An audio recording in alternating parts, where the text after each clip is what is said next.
dans le renforcement politique et économique de l'Angleterre sous le règne d'Élisabeth I, ainsi que ses relations diplomatiques avec d'autres pays.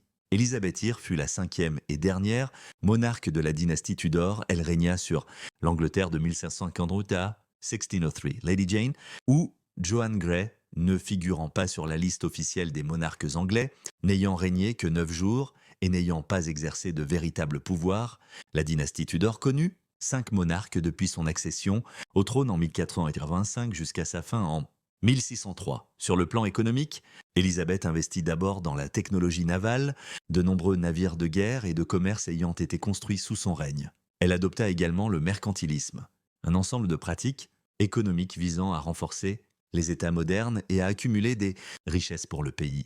Parmi les principales caractéristiques du mercantilisme figure le protectionnisme, une mesure qui privilégie le commerce intérieur du pays, favorisant les producteurs nationaux et imposant des restrictions aux producteurs étrangers. Le protectionnisme comprenait également des mesures telles que l'encouragement des exportations, c'est-à-dire la vente de produits nationaux en plus grande quantité à d'autres pays, et l'entrave aux importations, qui sont l'achat de biens étrangers en pénurie dans le pays, l'interventionnisme de l'État dans l'économie. C'est lorsque l'État contrôle l'économie dans une certaine mesure.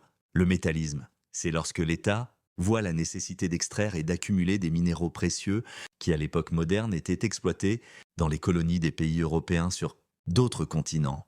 La balance commerciale favorable, c'est lorsqu'un pays a suffisamment de ressources pour exporter et dispose également de ressources suffisantes pour approvisionner et vendre à sa propre population, n'ayant pas besoin d'importer des produits essentiels d'autres pays, ce qui rend le montant des exportations supérieur à celui des importations, l'encouragement des manufactures locales et l'octroi de monopoles à la bourgeoisie sous le règne d'Élisabeth I. La bourgeoisie anglaise s'est renforcée et a commencé à occuper des espaces dans la politique et l'économie du pays.